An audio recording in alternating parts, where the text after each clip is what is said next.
중고등학생들이나 혹은 청년들, 대학생들이나 청년 직장인들에게요 물었더니 같이 친구들이랑 모여서 식사를 할 때 기도를 잘 하지 않는 친구들이 꽤 된다고 하더라고요. 요즘은 제법 그 숫자가 늘었다, 이런 이야기를 들었습니다.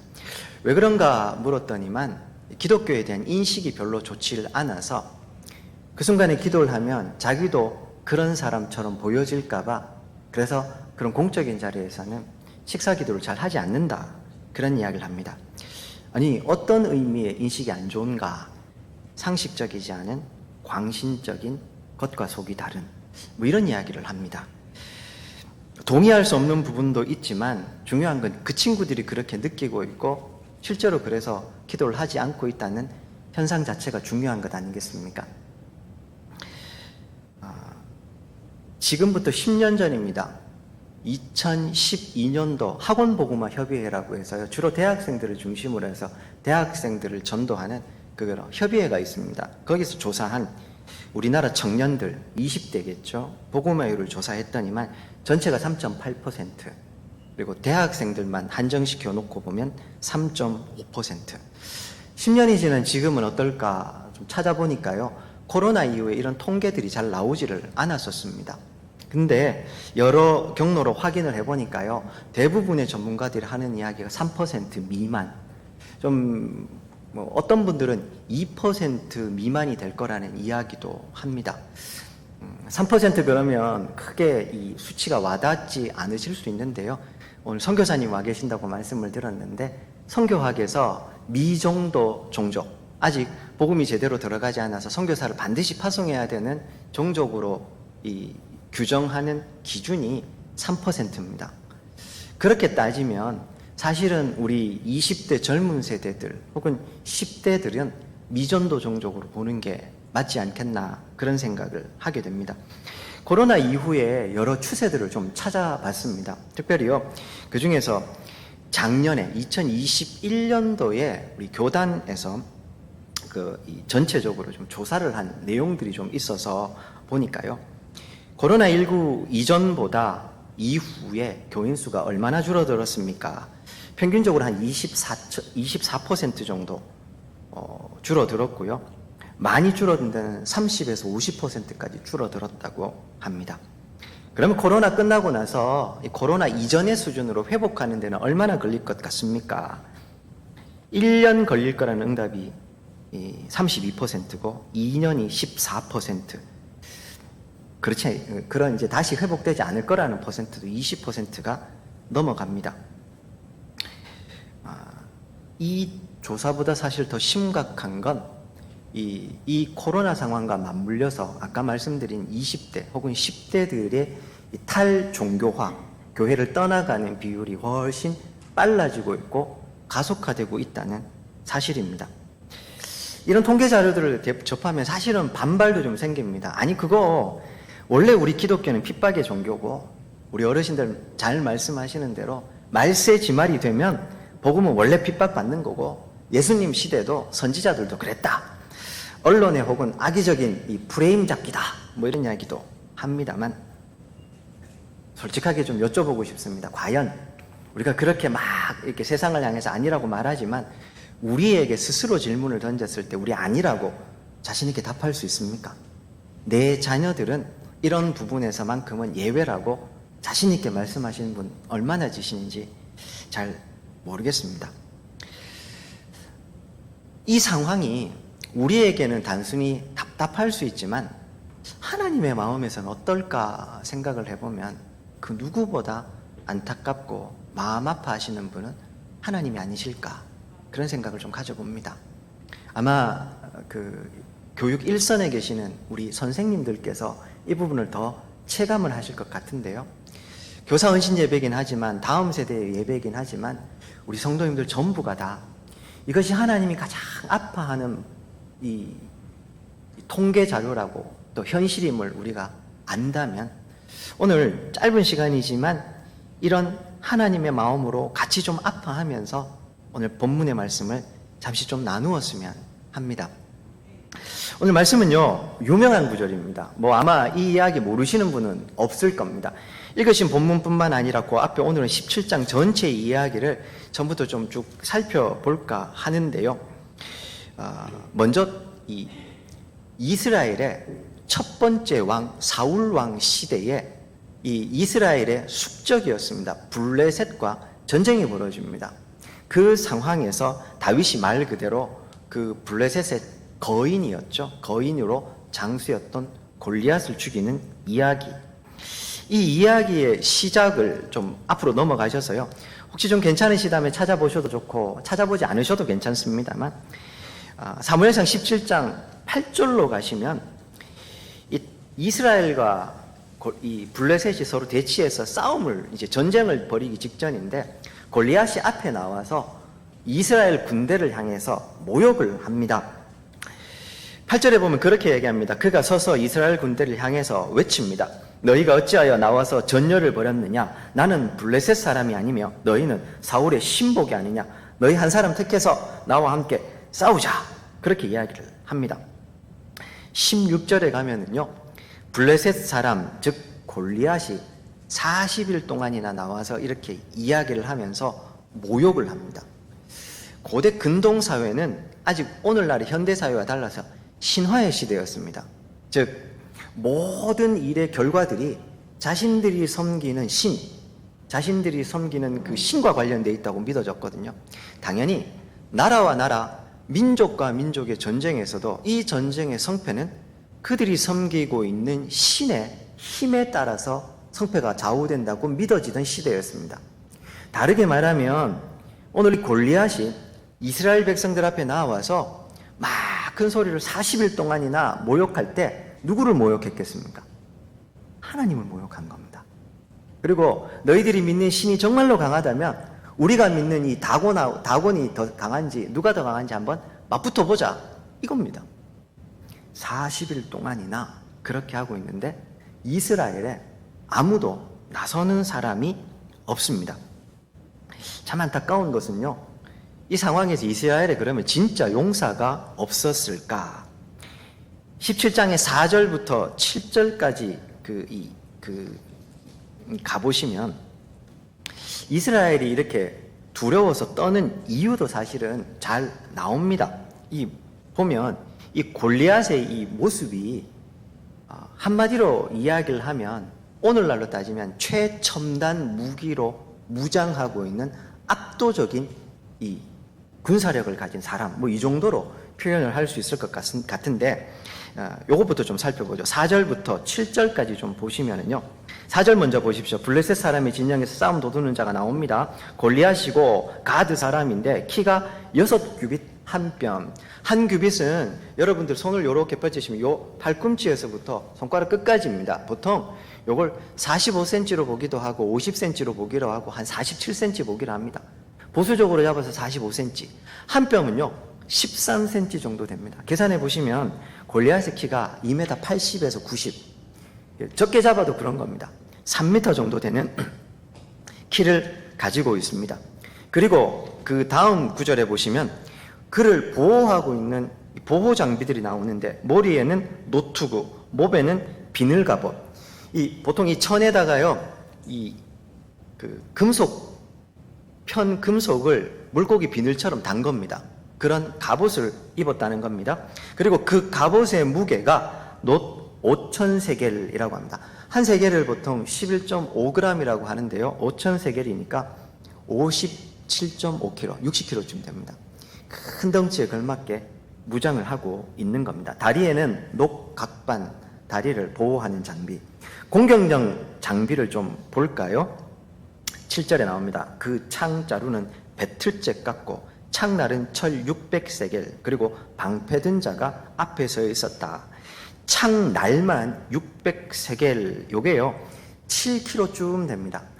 창을 들었는데 그 창의 날이 7kg인데 그 창대는 배틀째 같았다 합니다. 배틀째 보면 짜는 배 기계 있죠. 거기에 기둥을 이야기하거든요. 굉장히 두툼합니다. 창을 그런 걸 가지고 다닌 거인이었단 말입니다. 종합해 보면 이 사무엘상 시대의 이 골리앗은 압도적인 무력을 가지고 있는 사람. 그러니 이런 사람이 40일 동안이나 나와서 하나님을 모욕하면서 소리를 지르는데 나서는 사람이 아무도 없었다는 겁니다. 이게 왜 안타까우냐 하면요, 사무엘상 14장으로 가면 사울이 이스라엘이 왕 된 다음에 하는 일들이 몇 가지가 나오는데, 그 중에 14장에 보면 블레셋과 그때도 싸웁니다. 그런데 그 14장에서 블레셋과의 전쟁에서 사울이 이겨요. 근데 어떻게 이기냐 하면 그의 아들 요나단의 신앙의 행위, 신앙의 결단을 통해서 이기게 됩니다. 시간 관계상 살펴보진 않겠습니다만 어쨌든 그 승리도 신앙의 결단으로, 요나단의 신앙의 결단, 그걸로 이기거든요. 근데 문제는 14장 가장 마지막에 보시면은요, 14장 52절에 보면 하나님께서 도우셔서 이기셨음에도 불구하고 사울이 뭘 하고 있냐 하면, 사울이 사는 날 동안 블레셋과 싸움이 있었는데 그래서 하나님께 더 기도하고 의지했다가 아니고 힘센 사람, 용사들을 보면 그들을 불러 모았다, 이렇게 이야기를 합니다.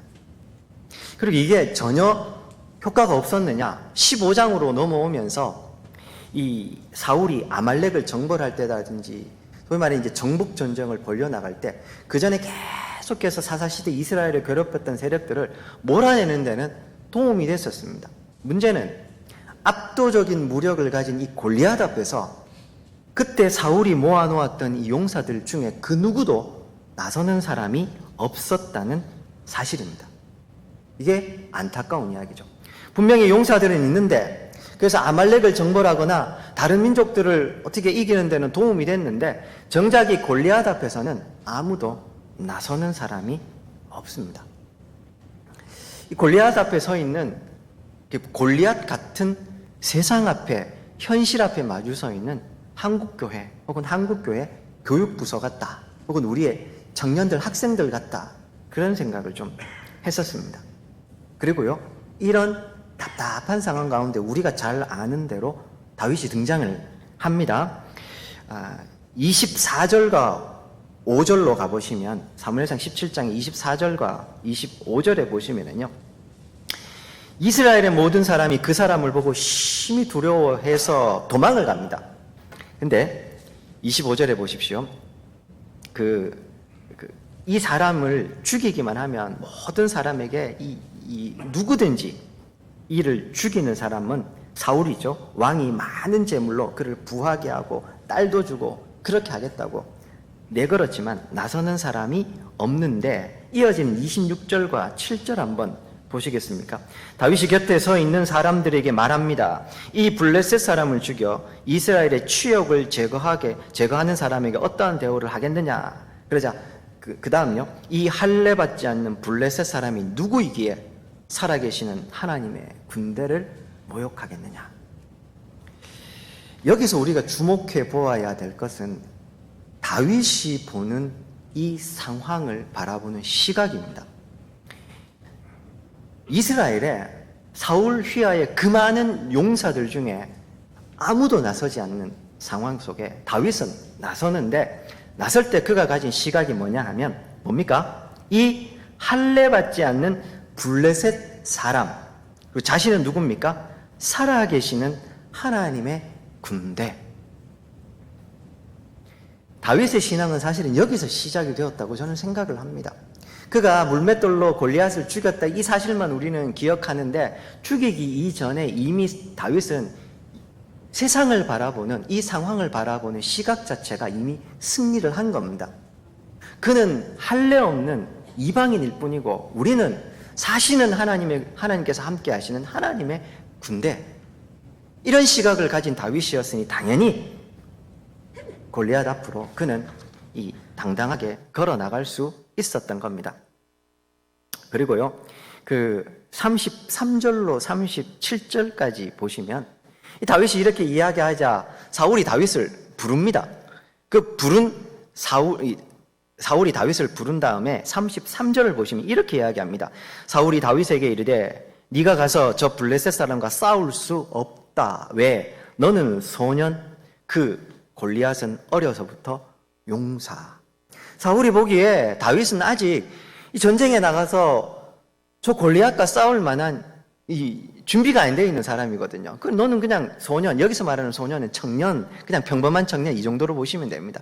너는 그냥 준비 안 된 그냥 평범한 사람일 뿐이고 그 골리앗은 어려서부터 이 무술을 연마한 전쟁의 사람이었단 말이죠. 어떻게 가능하겠느냐? 제가 오늘 주목하는 부분은 그 다음부터입니다. 17장 34절부터 37절까지 이 부분입니다. 다윗이 사울에게 자기가 골리앗 앞에 서서 이길 수 있는 근거를 이야기를 합니다.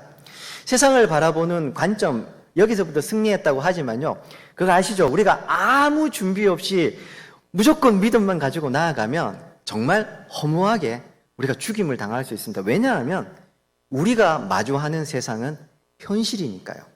믿음은 그 현실에 기반해서 그 너머에 계신 하나님을 보는 겁니다. 이 현실에 기반한다는 말이 중요한 거죠. 현실을 무시하는 것이 믿음이 아닙니다. 철저하게 현실에 뿌리 내리고 현실에 기반을 해야 합니다. 그러나 거기에서 한계 짓는 것이 아니라 그 기반한 현실을 통해서 그 너머에 계시는 하나님을 보는 것이 믿음인 거죠. 다윗은 사시는 하나님의 군대라는 신앙의 고백만 있었던 사람이 아니라 그 다음 34절 보십시오. 나는 그를 이길 만한 실제적인 능력도 있다고 이야기를 하는데 34절에 다윗이 이렇게 이야기합니다. 다윗이 사울에게 말하는데 주의 종이 아버지의 양을 지킬 때에 사자나 곰이 와서 양떼에게서 새끼를 물어가면 그럼 어떻게 합니까? 내가 따라가서 그것을 치고 그 입에서 새끼를 건져냈습니다. 그것이 일어나 나를 해치고자 하면 내가 그 수염을 잡고 그것을 쳐 죽였습니다. 곰과 사자를요. 36절 보십시오. 그래서 주의 종이 사자와 곰도 쳤은즉 살아계시는 하나님의 군대를 모욕하는 이 할례받지 않는 블레셋 사람 정도야. 그가 사자나 곰과 같은 똑같은 짐승 중에 하나가 될 겁니다. 37절 보십시오. 또 다윗이 말합니다. 하나님께서 나를 사자의 발톱과 곰의 발톱에서도 건지셨은즉 나를 이 블레셋 사람의 손에서도 건져내실 겁니다. 이 부분을 가지고 지인 에드워드라고 하는 신학자이자 목사이고 또 작가인 미국의 아주 유명한 작가 목사님이 있는데요. 그분이 쓴 세왕 이야기에 보면 이 다윗의 이야기를 이 부분을 풀어서 그렇게 좀 설명을 합니다.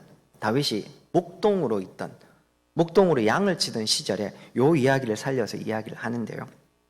어떤 이야기를 하냐 하면 목동들, 당시 이스라엘의 목동들이 가지고 다녔던 필수 장비가 몇 가지가 있었는데 그중에 우리가 잘 아는 대로 지팡이와 막대기가 있습니다. 이게 같은 게 아니고요. 지팡이는 사람의 키보다 더 커서 이 마지막 이 부분이 이 굽어 있는 큰 거라고 생각을 하면 되고 막대기는 말 그대로 그냥 손으로 잡는 작은 거라고 생각하시면 됩니다. 두 개의 용도가 좀 달랐습니다. 지팡이는 이게 목자를 방어하는, 이야기하는 대로 들짐승이 왔을 때 그거에 자신을 방어하는 무기가 됐기도 했고요.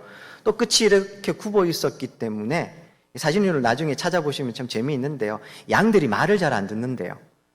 이 시력도 별로 좋지 않아서 양들이 몰면 앞에 있는 이 양만, 뒷공무니만 보고 따라간대요. 말 안 들으니까 목을 걸어서, 다리를 걸어서 그렇게 방향을 바꾸기도 한답니다. 막대기는요, 양들이 그 방향을 틀 때 엉덩이를 툭툭 때려서 인도하는 역할을 한답니다. 그리고 하나가 오늘 다윗이 골리앗을 때려눕힌 이 물매, 목자의 제구 이렇게 이야기를 하죠. 물맷돌을 가지게 된답니다. 이건 어떤 용도였는가? 말 그대로 그 짐승이 쳐들어왔을 때 그 짐승을 골리앗처럼 죽이는 역할도 합니다. 그러나 또 하나 양들을 풀어서 키우지 않습니까? 멀리 초장에 흩어져 있는데 말 안 듣는 양들이 엉뚱한 길로 가면 목자가 달려갈 수가 없죠. 그러면 이걸 돌려가지고 그 양이 가려고 하는 방향 앞에다가 돌을 툭 떨어뜨리면 양이 놀래서 그 방향에서 돌이켜서 다시 돌아온답니다. 그런 역할을 하는 게 이 물맷돌이었다고 합니다. 다시 말하면 이 물맷돌을 다윗이 연습을 많이 하지 않으면 무슨 말이 어떻게 될까요? 양을 맞추면 안 되지 않습니까? 그래서 평소에도 다윗은 이 물맷돌 연습을 자주 했을 거다. 진 에드워드 목사님은 그렇게 이야기를 합니다. 다윗의 시편 동안 그가 홀로 있는 동안 광야에서 하나님을 늘 노래했기 때문에 그래서 그가 찬양의 사람, 시편의 사람이 되었다고도 이야기를 합니다. 아무튼 중요한 것은 오늘 이 다윗이 골리앗 앞에 설 수 있는 건 첫 번째, 세상을 바라보는 믿음의 눈을 가지고 있었습니다. 다른 사람과 다른. 그러나 동시에 그는 이 골리앗을 이길 수 있는 실제적인 능력 가지고 있었다는 거죠. 사자와 곰도 하나님과 함께 함으로 죽이고 또 거기서도 하나님 나를 지켜주셨다는 경험이, 고백이 그의 삶에 있었기에 골리앗이라고 다르지 않았다는 사실입니다.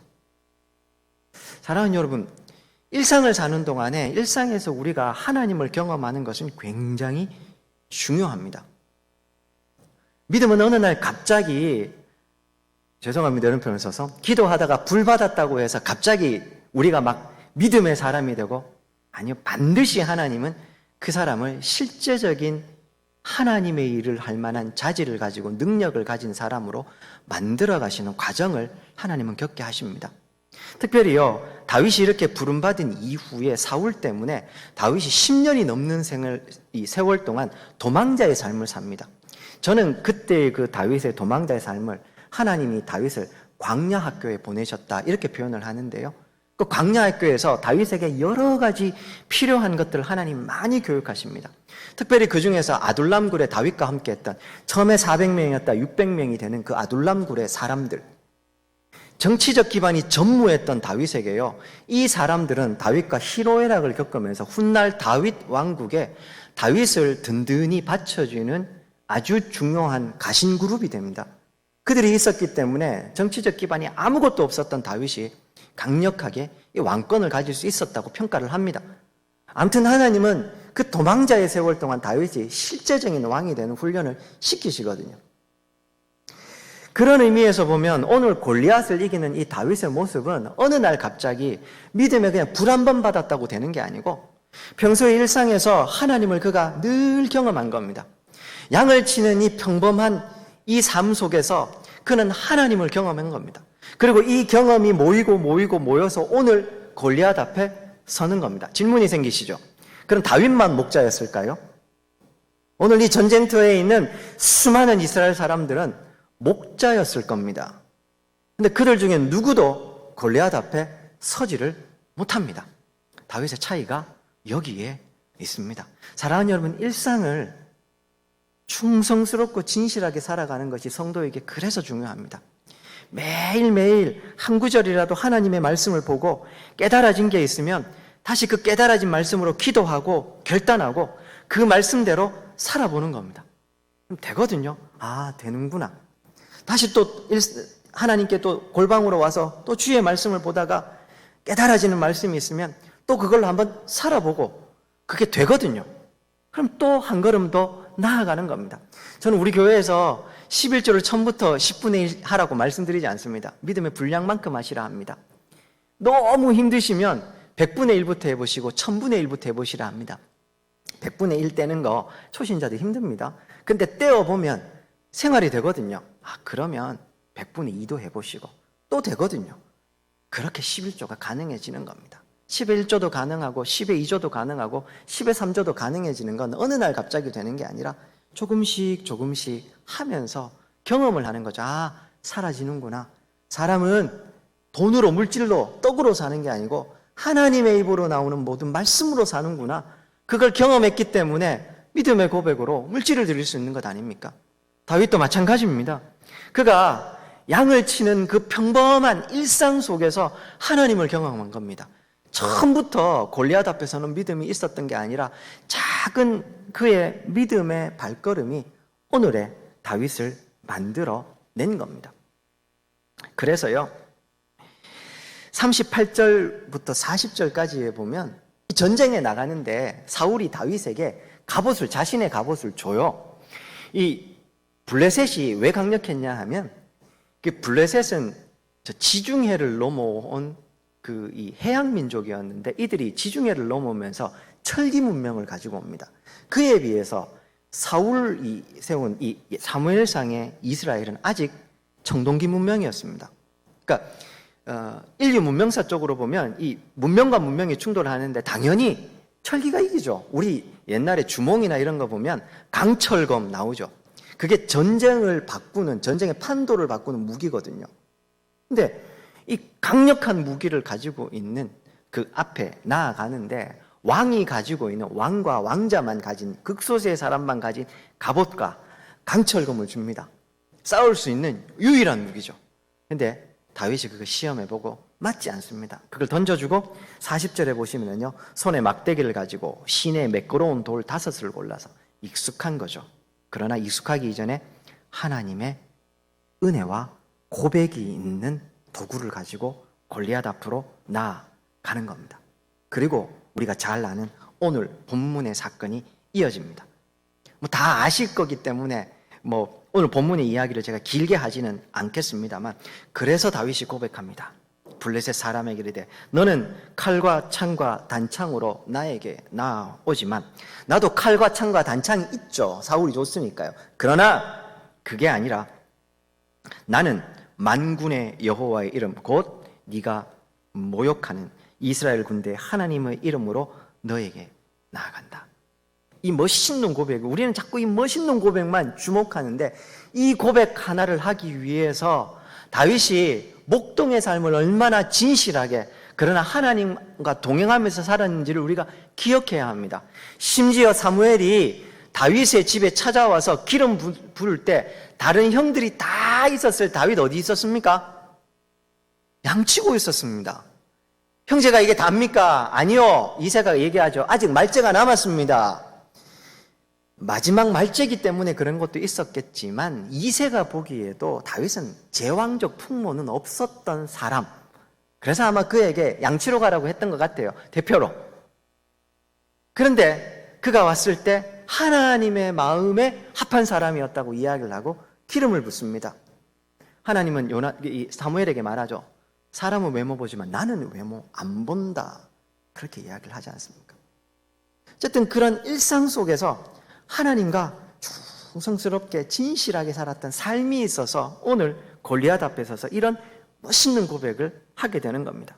조금 더 볼까요? 46절에 보면 오늘 여호와께서 너를 내 손에 넘기시리니 내가 너를 쳐서 네 목을 베고 블레셋 군대의 시체를 오늘 공중에 새와 땅에 들짐승에게 주 온 땅으로 이스라엘의 하나님이 계신 줄 알게 하겠고, 또 여호와의 구원하심이 칼과 창에 있지 아니함을 이 무리에게 알게 하리라. 전쟁은 여호와께 속한 것인즉 그가 너희를 우리 손에 넘기시리라. 구약 시대에요, 하나님의 별명이 나오는데 하나님의 별명 중에 제일 자주 빈번하게 등장하는 별명이 뭔지 아십니까? 만군의 여호와, 말 그대로 모든 군대의 하나님. 출애굽기 시대부터 하나님은 이스라엘 백성들에게 모든 군대의 하나님이셨습니다. 그런 하나님이 사사시대를 거쳐서 사무엘 시대까지 이어지고 있었는데, 그렇게 입버릇처럼 만군의 여호와라고 말하고 있었는데, 정작 골리앗이라는 압도적인 무력을 가진 상대 앞에서 그 누구도 이 고백을 삶으로 고백하지 않습니다. 아니, 못하는 거죠. 말문이 막혀버린 겁니다. 그런 골리앗, 다윗은 그의 앞에 섭니다. 그리고 오늘 이런 멋있는 고백을 하게 되는 거죠.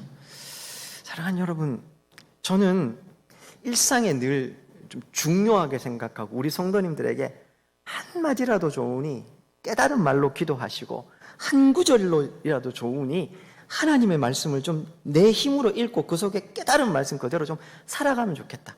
그게 안 되면 주일날 오셔서 우리 김홍성 목사님 너무너무 성경 중심의 말씀하시지 않습니까? 그때 들은 말씀이라도 그 말씀 한 구절이라도 생명의 말씀으로 들으시고 그 말씀을 삶으로 좀 살아계시면 좋겠습니다. 위대한 일은요, 하나님이 하시게 하자고요.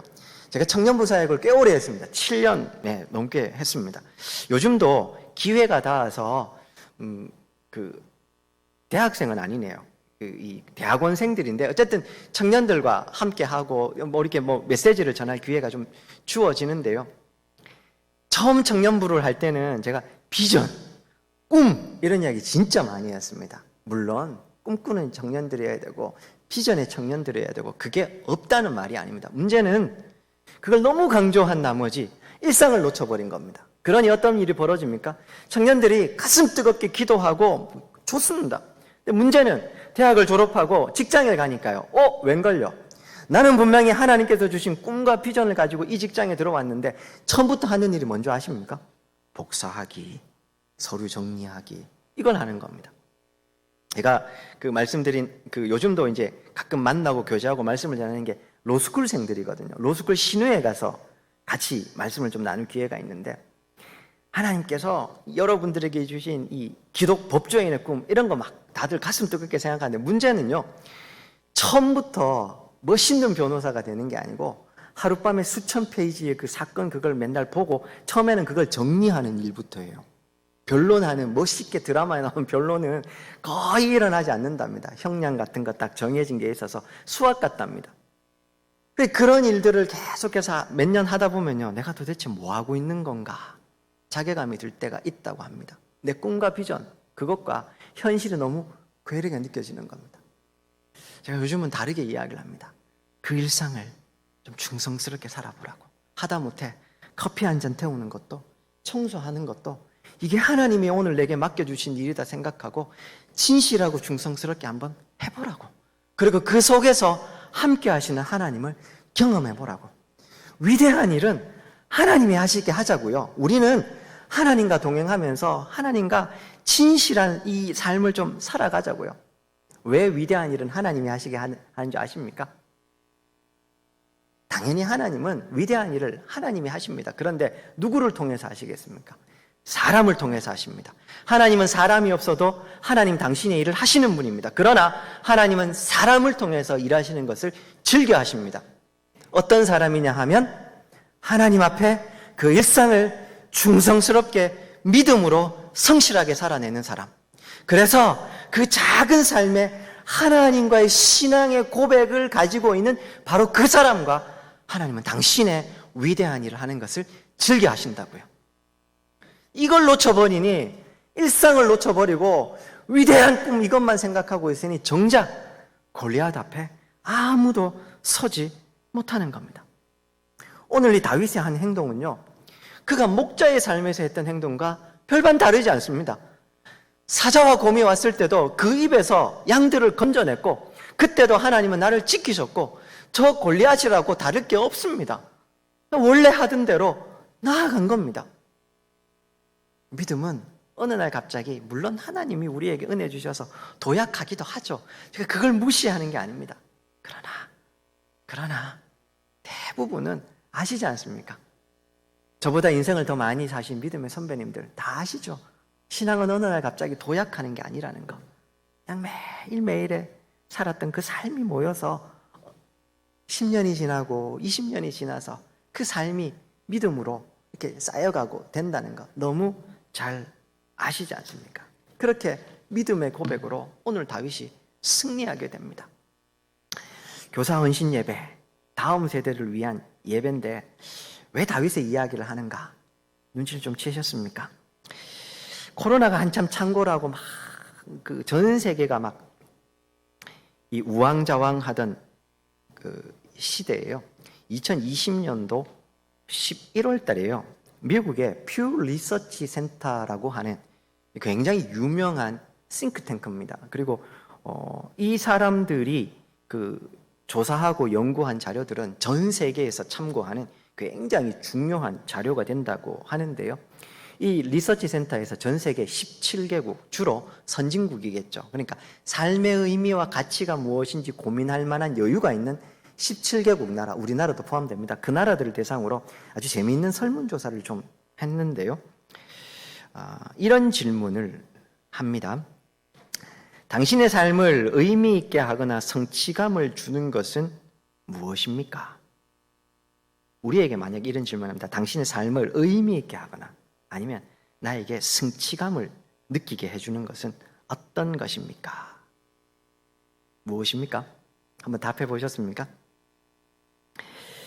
이게 우리나라 사람이 응답한 것과 전 세계 사람들이 응답한 것이 꽤 큰 차이가 보여서 제가 오늘 이 통계를 가지고 온 겁니다. 쉽게 얘기하면 내 삶을 의미 있고 가치롭게 만들어주는 가치가 뭐냐 이건데요. 전 세계 사람들이 다 공이 내 삶을 가장 의미 있고 가치롭게 만들어주는 제1가치는 가족이라고 꼽았습니다.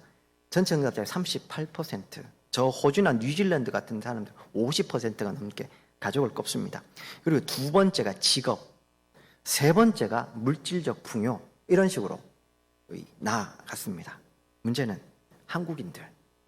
한국인들은 첫 번째 내 삶을 가장 가치 있게 만들어주는 게 물질적 풍요로움이라고 답을 했다고 합니다.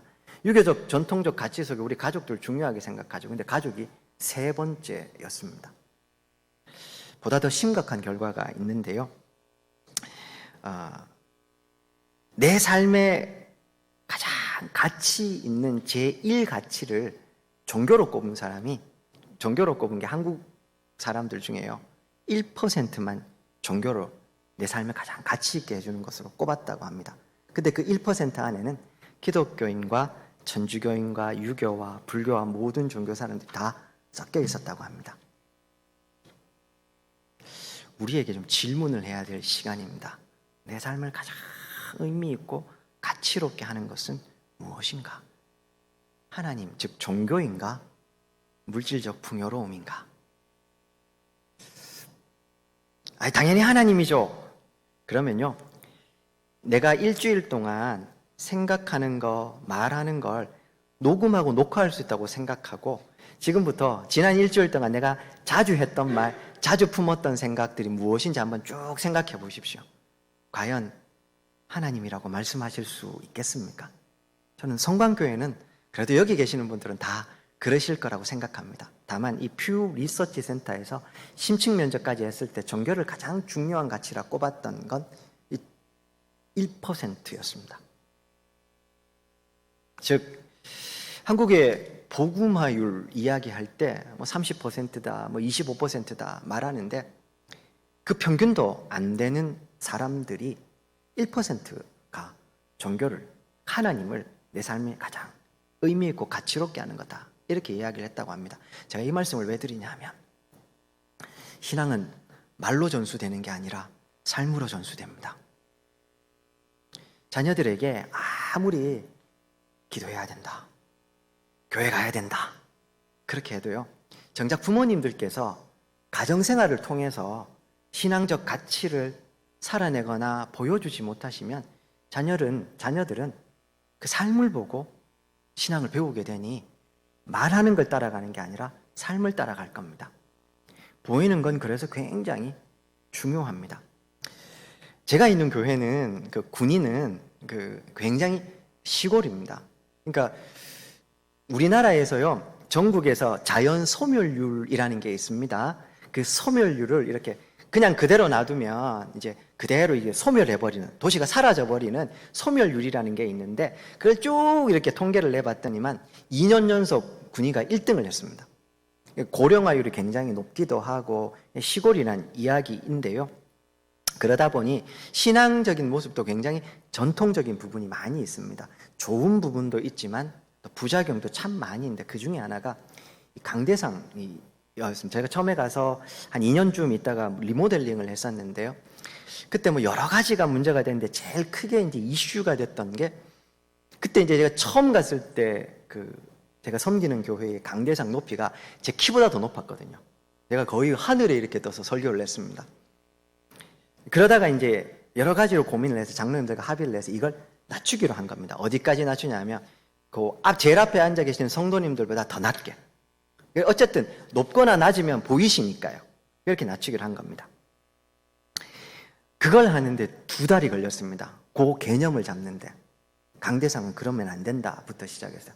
또 하나 문제가 생겼습니다. 낮추는 건 합의가 됐는데, 이 강대상에 신발을 신고 올라갈 것인가, 신발을 벗고 올라갈 것인가 하는 문제로.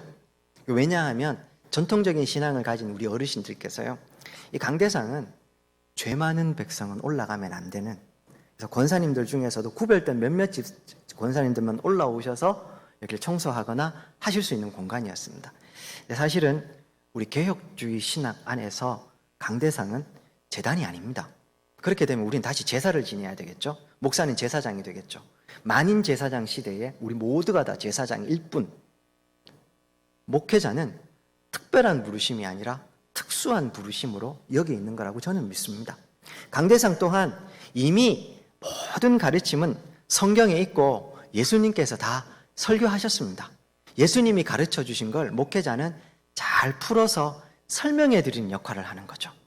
그런 관점으로 저는 생각하고 있기 때문에 이 강대상은 그런 대단한 공간이 아니라 그냥 말씀을 전할 수 있는, 효과적으로 말씀이 전달되는 역할만 하면 된다고 생각을 한 겁니다. 다시 장로님들과 고민을 오래 했습니다.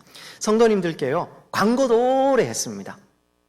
그렇게 설득을 시키고 강대상을 낮추고 신발을 신고 올라가는 걸로 했습니다. 말씀드렸습니다. 신발 벗고 슬리퍼 신고 올라가면 관리하기 너무 편하다고.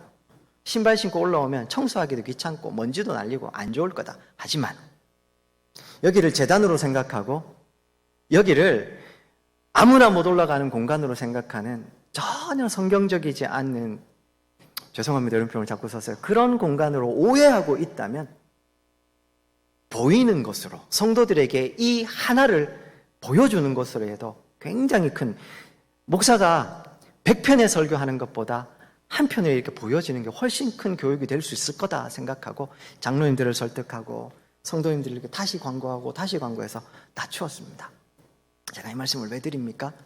신앙은 삶을 통해서 전수됩니다.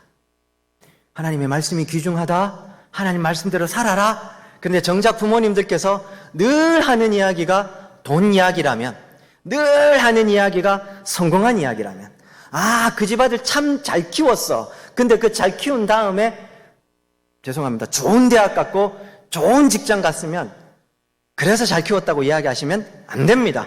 그것도 잘 키운 거지만 최소한 교회 안에서만큼은 그 자녀가 정말 하나님 말씀대로 살려고 노력하고 정말 하나님 앞에 충성스러운 삶을 살고 있고, 그걸 보니 그 집 자녀 참 잘 키웠다, 그게 돼야 되는 겁니다.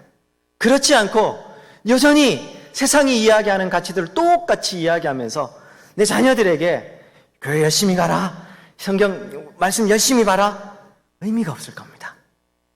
여러 교사 여러분, 우리는 다음 세대를 책임지는 이 위대한 사명, 막중한 책임을 지고 오늘 이 자리에 있습니다.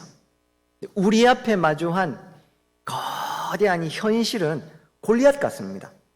현실적으로도 이건 말이 안 돼요. 우리 친구들이 접하는 세상적인 가치들은 하루 24시간 학교 다니는 시간들 쭉 다 더해보시면 그것 대비 우리는 겨우 주일에 1시간 만나지 않습니까? 물론 하나님의 말씀은 능력이고 하나님의 말씀은 그 짧은 시간에도 충분히 역사하신다고 저는 믿습니다. 그러나 그것과 상관없이 정말로 하나님의 말씀이 능력이라고 믿으신다면 우리 학생들에게 다윗과 같은 믿음을 이야기하기 전에 선생님들이 먼저 다윗이 되셔야 됩니다. 선생님들이 먼저 세상 앞에 믿음의 물맷돌을 가진, 너는 칼과 창과 단창으로 나오지만 나는 만군의 여호와 이름으로 오늘 이 세상에서 누가 진짜 하나님이신지를 보여주겠다, 이 믿음의 고백을 가지신 분이 되셔야 하는 겁니다.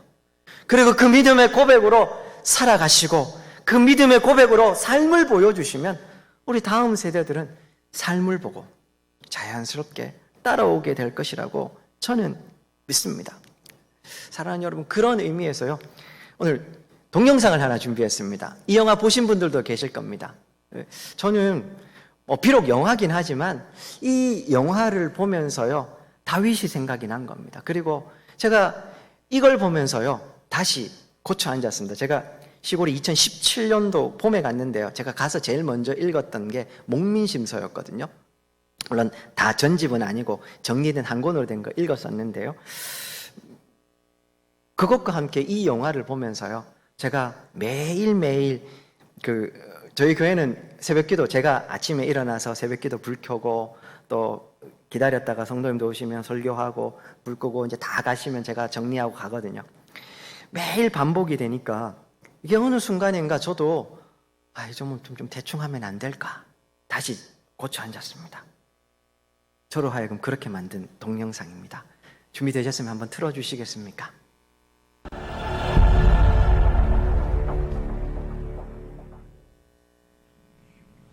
그대들이 그리 중히 여기는 옛 말씀을 그대들은 얼마나 듣고 또 듣고 깨우치고 또 깨우쳤는지 다 외우고 있는 자는 손을 드시오. 아무도 없소? 상책은? 혹시 상책은 아는가?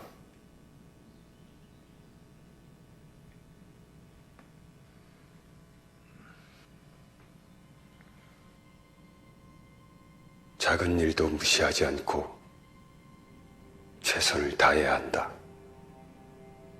작은 일에도 최선을 다하면 정성스럽게 된다. 정성스럽게 되면 겉에 배어나오고, 겉에 배어나오면 겉으로 드러나고, 겉으로 드러나면 이내 밝아지고, 밝아지면 남을 감동시키고, 남을 감동시키면 이내 변하게 되고, 변하면 생육된다. 그러니 오직 세상에서 지극히 정성을 다하는 사람만이 나와 세상을 변하게 할 수 있는 것이다. 이것이 예기 중용 23번째 장이옵니다.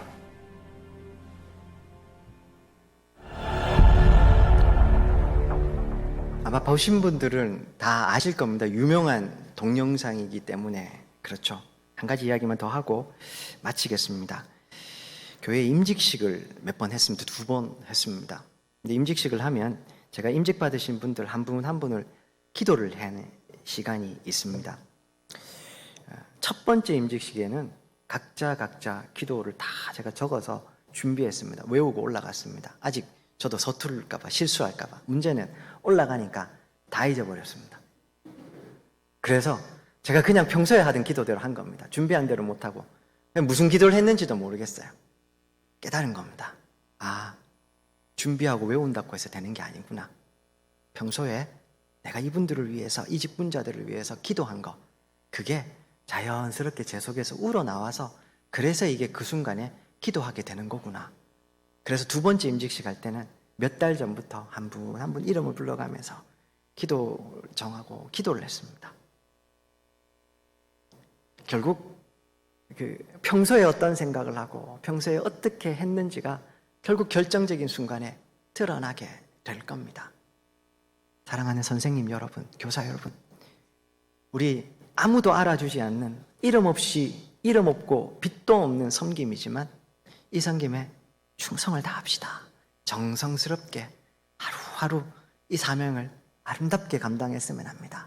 하나님께서 그 삶을 통해서 우리를 이 골리앗과 같은 세상 속에서 다윗과 같은 사람으로 세우실 것이요, 우리 다음 세대들을 다윗과 같은 물맷돌 하나 든 믿음의 사람들로 세우게 되실 줄을 믿습니다. 기도하겠습니다.